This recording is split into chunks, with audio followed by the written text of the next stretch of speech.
Faisalow nin daayara tahay markaasi Soomaaliyana dadka hadda waxaad ka mid tahay inkastoo aanan u kala aqoon directorada maaragtay iminka aadka loo jecel yahay filimada aad soo saartayna dad badan aad u cajiib gelisay dhanka kufsiga oo qaybo badan oo kamid ah Afrika farabadan ku haya maxaad idinkaga qorshaysan horta runtii kufsiga Afrika qayb badan kamid ah caqabada aad weyn ku haya Soomaaliya xitaa waxay kamid tahay wadamada ugu badan kufsiga oo ka dhaco horta filimkan wuxuu hordhac u yahay arrimahaas inaan kaga hadalno qorshe weyn aan nooga degsan inaan ka hadalno kufsiga ha ahaato fariimo qisooyin dhab oo dhaca kufsi ah oo waxba laga qaban qisooyin dhab oo dhacay oo wax laga qabtay qisooyin dhab oo dhacay oo la xaliyay runtii inta badan Soomaalidu xalis bay isku daydaa intii wax toos wax looga qaban lahayd tan qiimaha dumarka markii la yiraahdo arrimaha qubtirada waxay kamid tahay kufsiga department kamid ay tahay maadaama qofkan heshiiskii la galay heshiiskii looga baxay waxay lama tahay in qofkii la xumeeyo kaleeto qeyb ka noqonaysaa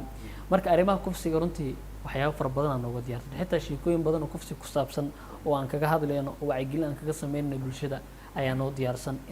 inaan diiradda saarno arrimahaas wajira dhawaan filim kufsi ka hadlayo oo qorshaha idinku jira inaad soo saartaan wajira filim kufsi ka hadlayo waliba aan diiradda ku saarayo arrimaha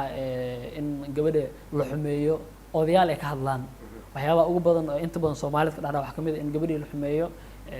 la kufsado laga yaabay in odayaal ay ka heshiiyaan arrimaha ugu badan in laga wacyigeliyo bulshada u baahan arrimahaas kamid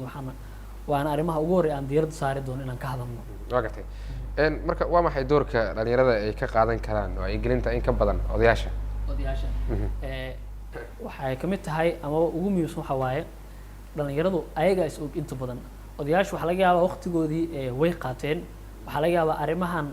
inaysan waxba ka aqoon hadda arrimaha qubsirada qaabka u dhacday xitaa odayaasha inaysan ogeyn xilliyada hore inay ogaayeen gabadhan qaabka loo kasbaday hadda qayb wacyi waqtiga lagu jiro inaysan aqoon u lahayn hadda qayb waxa ku jirta sheekaysanayna asxaabtay dhahayaan war qoftii jasiira wadaayo waaye jasiira in la aado oo gabadhii wiil isku raacaan had odayaasha qaarkood ma ka warhayaan annaga ka warhayno marka dhalinyaradu waa dadku inta ugu badan ka qayb qaadan karo wacyigelinta maadaama ayaga is og yihiin ayaga hadii fikiraan waa ayaga garan karo wadada wanaagsan ee wacyigelinta ka qayb qaadan karaan